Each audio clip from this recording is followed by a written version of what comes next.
Shalom saudara yang terkasih dalam Tuhan Yesus Kristus. Selamat pagi dan selamat datang dalam Renungan Harian Kristen Morning Hope.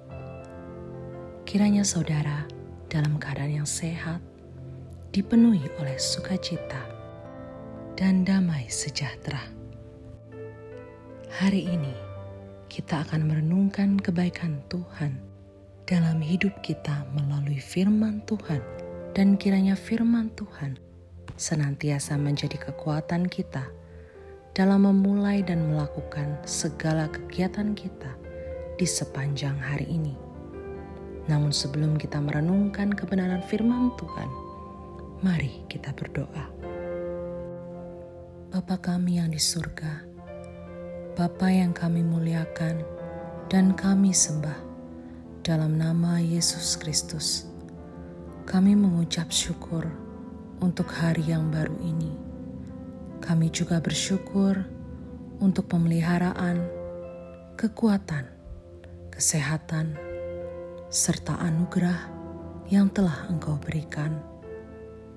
Bapa kami yang di surga, kami menyerahkan ke dalam tangan-Mu segala apa yang kami lakukan di hari yang baru ini. Kiranya Tuhan memberkati dan menyertai segala kegiatan yang kami lakukan sepanjang hari ini. Bapa kami yang di surga, sebelum kami beraktivitas, kami mau merenungkan firman-Mu. Kiranya Tuhan yang memimpin agar kami semakin mengerti firman-Mu dan juga dapat melakukannya dalam kehidupan kami hari ini. Terima kasih ya Tuhan, kami menyerahkan semuanya ke dalam tangan pengasihan-Mu. Dalam nama Tuhan Yesus Kristus kami berdoa. Amin. Saudaraku, tidak peduli apapun yang saat ini sedang kita hadapi, bahkan hari-hari ini terasa sangat berat dengan begitu banyaknya pergumulan yang kita hadapi. Namun percayalah bahwa di dalam Tuhan Yesus, masa depan kita sungguh ada dan harapan kita tidak akan hilang.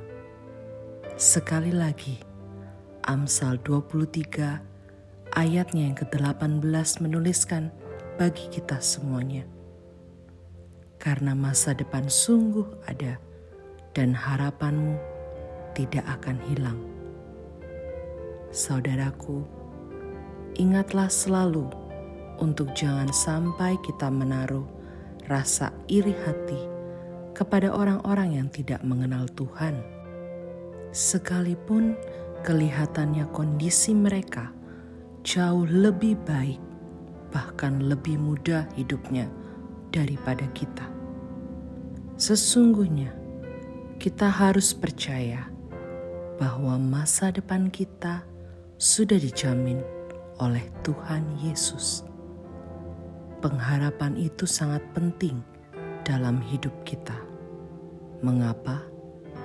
Karena tanpa pengharapan di dalam Yesus Kristus, maka hidup kita pasti akan sengsara dan binasa.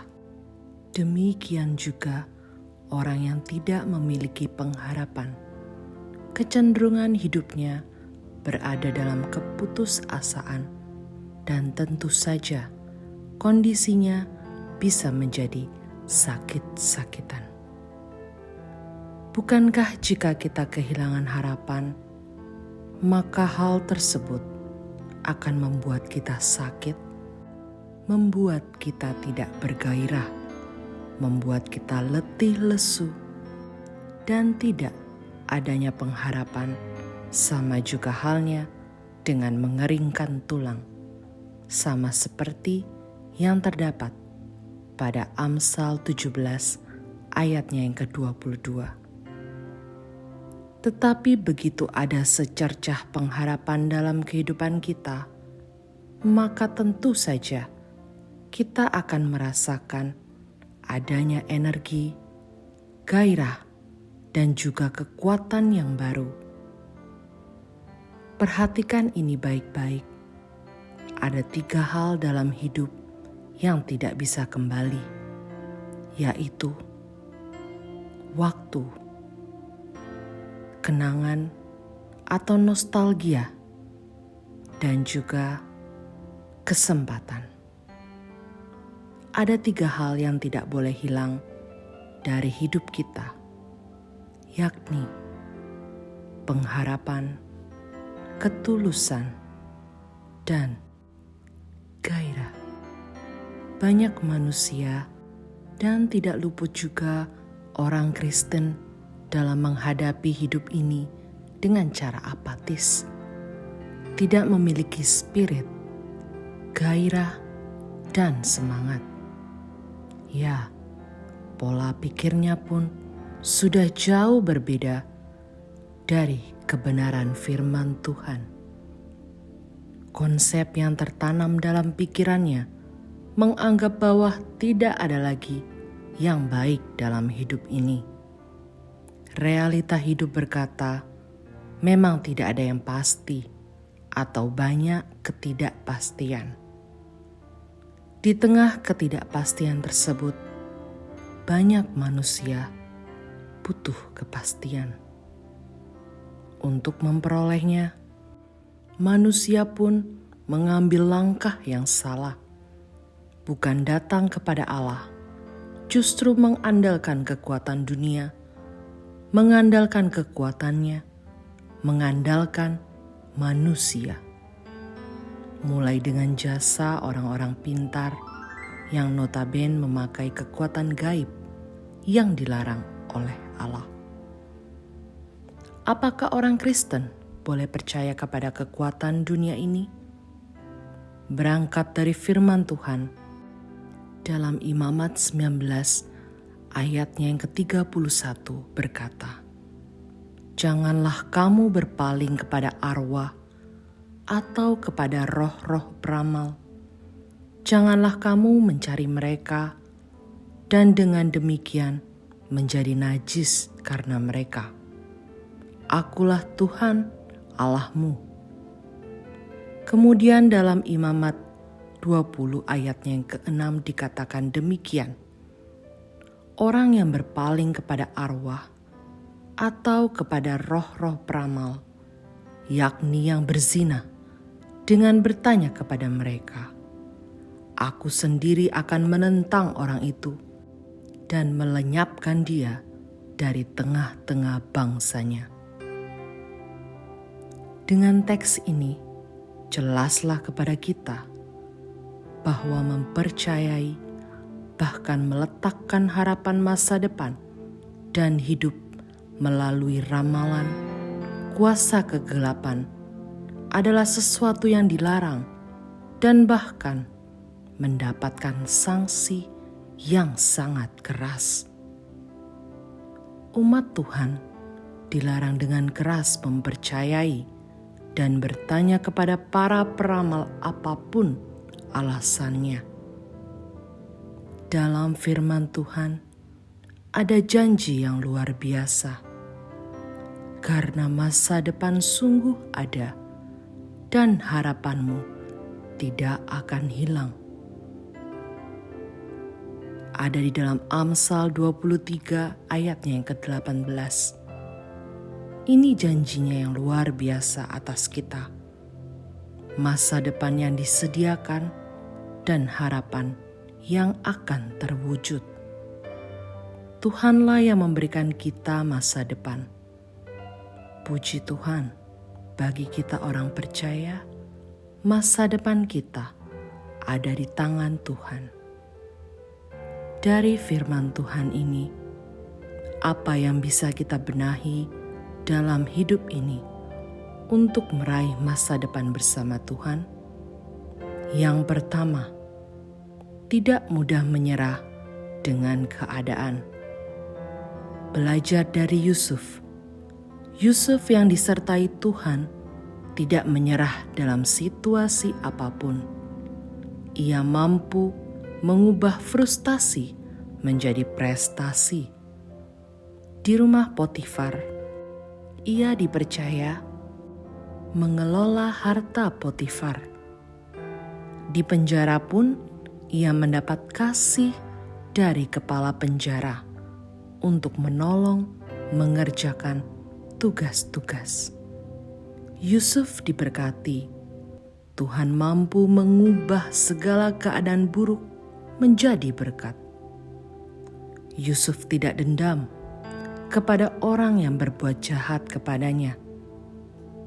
Bisa kita baca pada Kejadian 50 ayatnya yang ke-20. Yusuf tahu rencana Tuhan dan bahwa Tuhan menjamin masa depannya. Seperti Yusuf yang perlu 13 tahun untuk mengalami proses dari Tuhan, tetapi ia tetap tidak menyerah. Ia percaya Tuhan pasti menggenapi janjinya. Yang kedua, selalu berdoa dan mengandalkan Tuhan dalam segala hal. Yabes dilahirkan ibunya dalam sengsara kesakitan melebihi wanita lain. Kisah ini ada di dalam 1 Tawarik 4 ayat yang ke-9 sampai 10. Dia seolah-olah dilahirkan dengan tidak beruntung dan menyusahkan. Tetapi Yabes merendahkan diri dan berdoa kepada Allah. Hasilnya, Yabes menikmati anugerah Allah.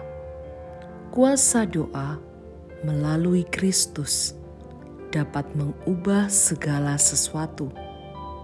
Tuhan dapat mengubah segala yang buruk menjadi baik. Dalam menjalani hidup ke depan dan untuk menikmati masa depan, tetaplah berdoa, berserah, dan percaya Tuhan yang kita sembah adalah hidup dan mendengar setiap doa-doa kita. Yang ketiga, hidup dalam iman. Lukas 5 ayatnya yang pertama sampai ke-6 menuliskan tentang Petrus yang sudah berusaha dengan segala macam cara lewat pengetahuan dan pengalamannya sebagai nelayan, tetapi gagal. Ia tidak berhasil, tidak mendapat apa-apa. Tetapi ketika Yesus berkata, "Tebarkan jalamu," Petrus meresponi dan menjawabnya, walaupun sudah gagal. Tetapi Petrus tetap percaya pada firman dan perkataan Tuhan. Firman itu memberi jalan dan kekuatan kepada kita untuk tidak menyerah dan sungguh berharap kepada Tuhan. Tidak seorang pun mengetahui apa yang terjadi esok. Sekalipun demikian, firman Tuhan mengatakan, masa depan sungguh ada dan harapanmu tidak akan hilang. Iman adalah dasar dari segala sesuatu yang kita harapkan dan bukti dari segala sesuatu yang tidak kita lihat. Firman Tuhan ini dapat kita baca pada Ibrani 11 ayat yang pertama. Kita harus berserah dan bersandar kepada kehendak Tuhan, karena segala sesuatu berada di bawah kuasa-Nya. Bahkan kesempatan untuk melakukan apa yang kita rencanakan berada di bawah kendalinya. Walaupun tidak ada dasar untuk berharap, tapi mari terus berharap. Jangan menyerah kepada keadaan. Berdoa dan tetap percaya firman Tuhan, ya dan amin. Tuhan pasti akan menggenapi setiap firman-Nya dalam kehidupan kita.